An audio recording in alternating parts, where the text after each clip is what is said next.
मित्रांनो, आज आपण मूलद्रव्यांच्या अतिशय महत्त्वाच्या जे गुणधर्म आहेत त्याच्याबद्दलची माहिती घेणार आहोत. त्यातला पहिला अणुअंक. तर अणूंमधील प्रोटॉन किंवा इलेक्ट्रॉनच्या संख्येला अणुअंक असं म्हणतात. म्हणजे मूलद्रव्यात जो अणू आहे त्या अणूमध्ये प्रोटॉन किंवा इलेक्ट्रॉन म्हणजे दोघांची संख्या समान असते. ती जी संख्या आहे त्याला अणुअंक म्हणतात. इलेक्ट्रॉन स्वरूपन. आता हे जे इलेक्ट्रॉन आहेत ते इलेक्ट्रॉनची कवचनिहाय किंवा कक्षानुसार मांडणी म्हणजे इलेक्ट्रॉन स्वरूपन होय. म्हणजे एखाद्या मूलद्रव्याच्या अणूमध्ये असलेल्या इलेक्ट्रॉनची मांडणी केली जाते कवचनिहाय किंवा त्याला कक्षानुसार म्हणतात. त्याला म्हणायचं इलेक्ट्रॉन स्वरूपन. संयुजा इलेक्ट्रॉन. अणूच्या बाह्यतम कवचात असलेली इलेक्ट्रॉनची संख्या म्हणजे संयुजा इलेक्ट्रॉन होय. आणि शेवटचे आहे संयुजा, अतिशय महत्त्वाची. अणूची बाह्यतम कक्षा पूर्ण होण्यासाठी दिल्या किंवा घेतल्या जाणाऱ्या किंवा भागीदारीत असणाऱ्या इलेक्ट्रॉनची संख्या म्हणजे त्या अणूची संयुजा होय.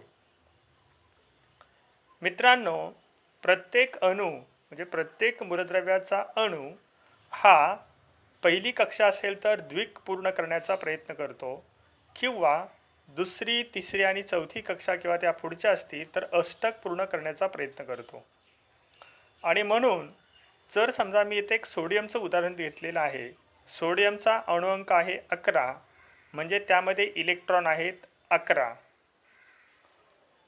आता 11 इलेक्ट्रॉन असतील तर त्याची कवचनिहाय मांडणी अशी झाली 2, 8, 1 म्हणजे पहिल्या कक्षेमध्ये 2, दुसऱ्या कक्षेमध्ये 8 आणि तिसऱ्या कक्षेमध्ये 1.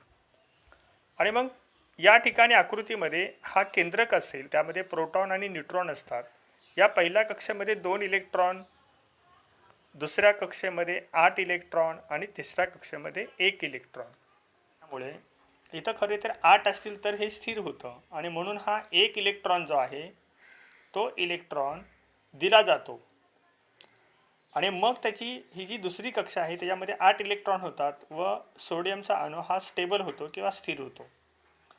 आता क्लोरीनचं उदाहरण बघा. क्लोरीनमध्ये एकूण त्याचा अणुअंक आहे 17 म्हणजे इलेक्ट्रॉनची संख्या 17 झाली. तर पहिल्या कक्षेमध्ये 2, दुसऱ्या कक्षेमध्ये 8 आणि तिसऱ्या कक्षेमध्ये 7.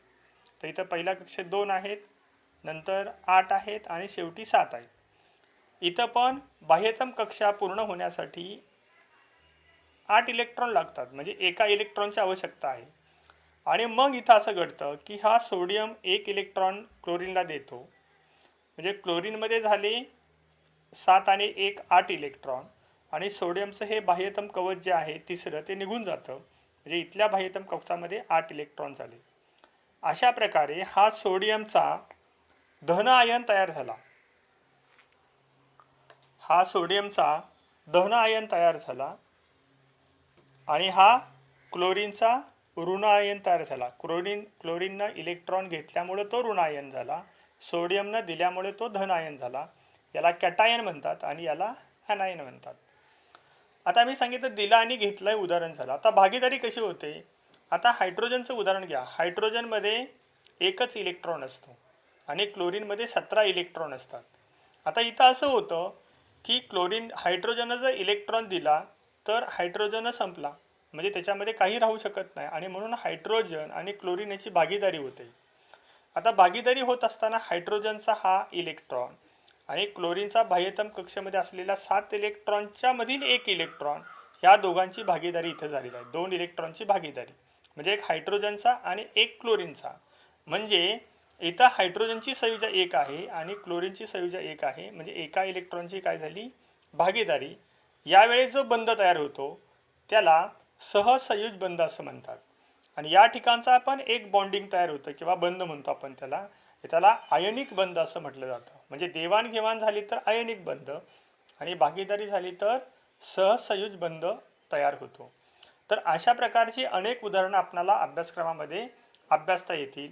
मी जरा मराठीमधून आता इंग्लिशमध्ये जरा थोडंसं कन्क्लुजन करतो कारण हा मी व्हिडिओ बनवताना दोन्ही माध्यमातील मुलांसाठी उपयुक्त असावा अशा पद्धतीने विचार केलेला आहे.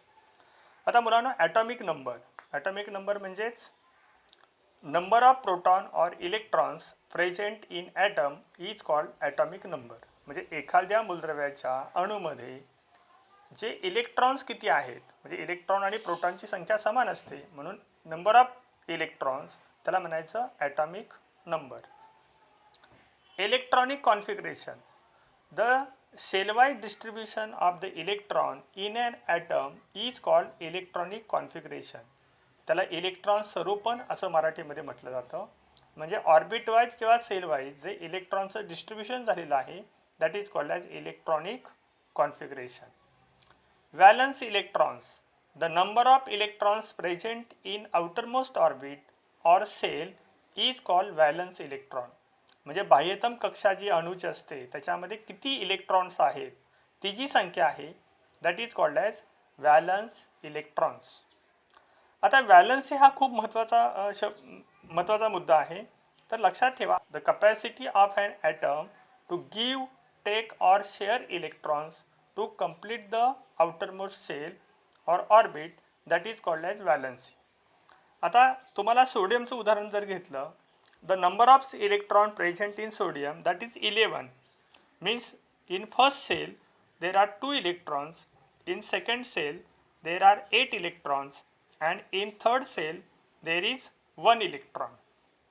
But in this case there is no complete octet or द्विक स्थिती किंवा ऑक्टेट 8 पूर्ण झालेले नाहीत. म्हणून हा काय करतो, 1 इलेक्ट्रॉन डोनेट करतो. म्हणजे इथं जे आपण म्हटलं आहे give 1 electron, therefore the valency of sodium is plus, that is called as cation. Similarly chlorine electrons, in first cell there are 2 electrons, in second cell there are 8 electrons, and in third cell there are 7 electrons. Or completing octet, chlorine takes 1 electron from sodium and the octet is complete.